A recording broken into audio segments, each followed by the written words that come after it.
Good morning बच्चों, कैसे हैं आप सभी लोग। मैं आशा करता हूं कि आप सभी लोग स्वस्थ होंगे, मस्त होंगे और खूब पढ़ाई कर रहे होंगे और जो आपके बोर्ड्स पेपर हैं वो भी बहुत बेहतरीन जा रहे होंगे। तो मैं देख रहा था कि कुछ बच्चों के जो हैं कमेंट आ रहे थे कि सर जी इंग्लिश का भी कुछ ले आइए, इंग्लिश सब्जेक्ट से बच्चे जो हैं काफ़ी डरे हुए हैं। तो मैं आप सभी के लिए लेके आ गया हूँ कि आपकी जो भी इंग्लिश का पेपर आता है वो कहाँ से कितने नंबर का बनता है, कौन बुक से कितने नंबर का आता है, जो आपका ग्रामर है वो कितने सेक्स आता है, जो आपके अनसीन पैसेज आते हैं वो कितने मार्क्स के आते हैं। तो जल्दी देरी नहीं करते हुए जल्दी हम क्या करते हैं, क्लास स्टार्ट करते हैं। तो पहला तो आपके जो भी एग्ज़ाम पेपर आते हैं उसमें आपके 4 सेक्शन आते हैं। सेक्शन ए जो आपका होता है रीडिंग सेक्शन, दूसरा आता है आपका सेक्शन बी। सेक्शन बी आपका आता है राइटिंग सेक्शन। सेक्शन सी आता है आपका ग्रामर और सेक्शन डी आता है आपका टेक्स्ट बुक से। और जो आपका सेक्शन ए में आपके आते हैं 2 पैसेज। पहला पैसेज आता है आपका 6 मार्क्स का, दूसरा आता है आपका 9 मार्क्स का। और जो आपका सेक्शन बी है उसमें आता है आपका राइटिंग सेक्शन। पहला आता है आपका लेटर राइटिंग। लेटर राइटिंग में आपके आते हैं इनफॉर्मल, फॉर्मल। इनफॉर्मल में हो गया आपके इन्विटेशन लेटर और दूसरा आता है आपका कॉन्ग्रेचुलेसन लेटर। फॉर्मल लेटर में आपके आ सकते हैं जैसे कंप्लेन लेटर हो गया, इंक्वायरी लेटर हो गया, रिक्वेस्ट लेटर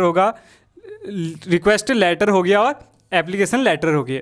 और उसके बाद से अगला आते हैं आपके राइटिंग शॉर्ट पैराग्राफ, यानी आपको कोई भी एक टॉपिक दिया रहेगा उसमें आपको क्या करना पड़ेगा, आपके खुद से क्या करना पड़ेगा, एक शॉर्ट पैराग्राफ लिखना पड़ेगा अप टू 60 to 80 वर्ड्स।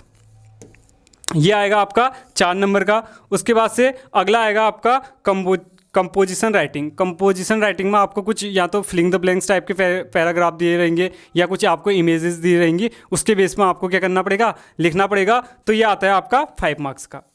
उसके बाद से अगला आता है आपका सेक्शन सी यानी ग्रामर सेक्शन। जो आपके ग्रामर सेक्शन है वहाँ से आपके बनते हैं 15 मार्क्स के, यानी आपकी जो भी ग्रामर सेक्शन है वहाँ से आपके 15 मार्क्स के क्वेश्चन बनते हैं। तो वहाँ आपका आता है, पहला आता है आपका नॉन फाइनाइट वर्ब, यानी इसके यूज़ कहाँ कहाँ होते हैं। आपको कोई क्वेश्चन दिया जाएगा कि उसमें आप नॉन फाइनाइट वर्ब को यूज़ करें।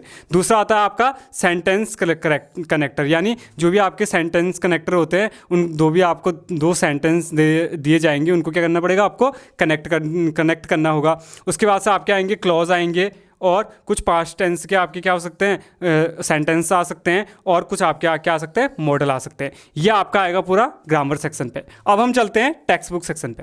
टेक्स्ट बुक सेक्शन पे आपके आते हैं, टेक्स्ट बुक से आता है आपका जो आपका 35 मार्क्स, यानी आपकी जो 35 नंबर के क्वेश्चन बनते हैं वो आपके टेक्स्ट बुक से बनते हैं। और जो टेक्स्ट बुक में आपकी पहली जो टेक्स्ट बुक है फर्स्ट फ्लाइट, यानी जो आपकी मेन टेक्स्ट बुक है उसमें आपके प्रोज, यानी जो आपका प्रोज सेक्शन है वहाँ से आते हैं आपके 16 मार्क्स के नंबर, यानी प्रोज सेक्शन से आपके आते हैं 16 मार्क्स के नंबर। और आपके पोइट्री सेक्शन से आते हैं, यानी जो भी आपका बुक्स के पीछे पोइट्री सेक्शन होगी वहाँ से आते हैं आपके 7 मार्क्स के नंबर। और जो आपकी सप्लीमेंट्री रीडर बुक है फुटप्रिंट विदाउट फीट, यानी जो भी आपकी सप्लीमेंट्री रीडर है फुटप्रिंट विदाउट फीट, वहाँ से आते हैं आपके 12 नंबर के क्वेश्चन। तो ये है आपका कि कहाँ से कितने नंबर का आता है। आई होप आपको ये वीडियो पसंद आई होगी। मिलते हैं अब हम नेक्स्ट क्लासेस में। Thank you.